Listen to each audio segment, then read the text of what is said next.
you have just introduced legislation that is set up to prevent any intelligence agency from spying on American citizens. Don't we already have that law somewhere in the Bill of Rights? Yeah, we do. And in fact, we have it very explicitly in executive orders and in legislation that's already exists. But here's the deal, Glenn, and I'm going to try to not be sarcastic about this, but I have to make this one point, is the U.S. people do not trust government agencies anymore. Pick one. Who knew that the CDC was political? Well, we learned 4 or 5 years ago the FBI and the DOJ certainly are. And the NSA and the CIA, the post office is spying on us. Yeah.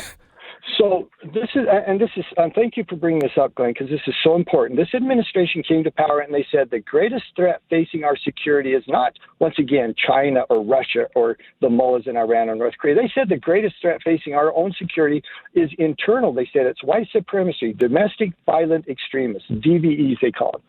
Okay, so then they use that justification, which is nonsense, as I think the vast majority of Americans would agree. But then they say, okay, well, the intelligence community, for example, the NSA, the CIA, they cannot collect intelligence. But now, suddenly, under this administration, they can receive intelligence. Well, tell me the difference. What is the difference between collecting intelligence and receiving intelligence? And they then have used that new justification, that new description of a word, which I think we would all understand, say, okay, well, now we are going to involve the National Counterterrorism Training Center and the Director of National Intelligence to write reports on domestic extremists, which are, by definition, American citizens. It cannot happen. Well, we are, we found a very convenient way. We spy on England and they spy on us. And I don't even think we need that anymore. I mean, the problem is the intelligence agencies include almost every agency now. It's not that hard to do, apparently. And we're working together all around the world. And somebody told me, Chris, I said, when will a president shut this down? And they said, they never.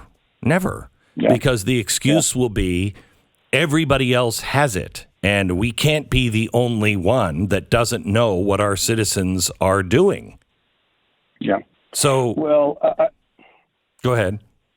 I think it's fair to point this out. You know, this type of attitude towards American people, the incredible abuse of the Department of Justice and FBI that we saw in the Russian hoax, where they're literally lying to Congress again and again, they're lying to the FISA courts, etc. That only happened under a Democratic administration. And this new redefinition of words to where they cannot collect, but they can receive. Once again, only a Democrat administration is allowing that.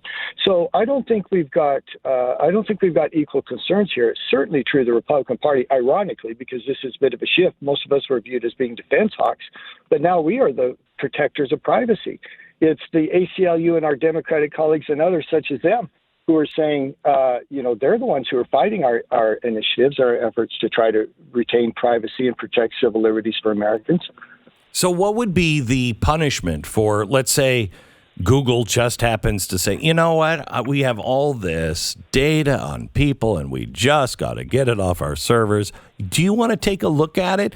What would be the penalty for any government agency? Yeah. So, look, if the problem has been, is like I said when we first started the interview, there's already rules, there's already executive orders, there's already legislation, but they don't attribute any penalty to it. It's like, hey, this is a bad idea, but if you do it, we're just going to remind you it's a bad idea, and then we're going to move on. Right. And so, but there's no penalties attached, so there's no disincentive for it.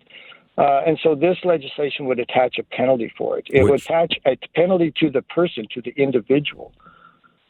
So let's just say you were involved in any of these, the Russiagate scandals. What kind of penalty would you receive? Well, And honestly, Glenn, they're kind of apples and oranges, because the Russiagate scandal was just so clear. I mean, there was clear deception. There was clear lying to agencies. There was clear deception to the FISA courts. So it actually already is against the law, as you can imagine, and there are penalties attached to those kinds of behavior. This is a little bit different in the sense of they are actually working under what they believe is a new executive authority. And so it clarifies that you don't have that authority. And if you continue to claim that authority, we're going to punish you. We're going to prosecute you for doing that. You can't do it and just say, well, we believe we have the authority to do it. No, we're going to say very definitively, you do not. All right. Do you have time just to hang for a minute? I've got a couple of more questions for you. I do. Okay, good. All right, back in 1 minute. We're back with Congressman Chris Stewart, and his book is The Final Fight for Freedom, which is a must-read. It encapsulates almost all of the stuff that we are fighting against right now, and that is a wide array. And it's all explained in a very simple way, and it's a little breathtaking. But it is also written in a way to where it takes you on a story and then shows you the facts of that story and tells you exactly what's happening in our government. It's called The Final Fight for Freedom, and you can pick it up at bookstores now. It really is a must-read. Chris, I want to talk to you a little bit about the maximum mother load of personal information, the programmable digital currency that we're now, quote, studying in Washington.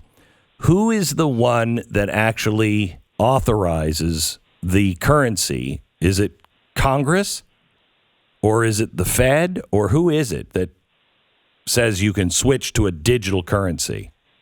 Yeah, that's actually a great question, Glenn, and I'm not an expert on this. I'll tell you my view, but it's subject to this one caveat, and that is, regardless of who's authorized, it may not be the actual individual or agencies who end up authorizing a digital currency.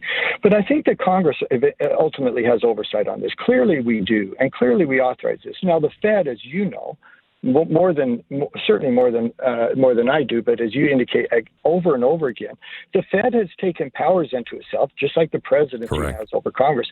The Fed has taken powers into itself that are just frightening over the last 80 years and accelerating rapidly. I mean, in a breathtaking pace over the last 5 to 8 years, going back probably to 2008. And, you know, it's an irony that the one thing people wanted from cryptocurrency was privacy. They wanted to have an ability to not be manipulated by Fed policy or by monetary policy. And the creation of a government currency does exactly the opposite. I mean, it beholdens us in ways to where virtually everything we do, including everywhere we go, every purchase we make would be monitored, potentially monitored, and if deemed necessary, corrected by federal policy, by federal bureaucrats. It should frighten the life out of people.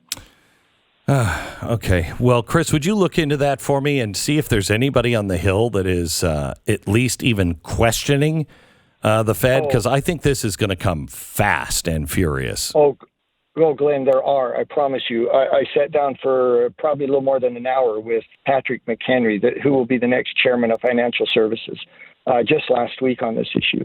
And I promise you, he's intensely aware of it. He's intensely concerned, as we are. He sitting on that committee and being the chairman, we pray in 2022 when we take over the House, he will play a key role in trying to restrict what I think is just a horrible, horrible idea from this administration once again. Wow, I am glad to hear that, Chris. Thank you very much. All right. The name of the book is The Final Fight for Freedom. If you want to get into the fight, he's just introduced a new bill to prevent intelligence agencies from spying on American citizens. You can find all of his information at stewart.house.gov.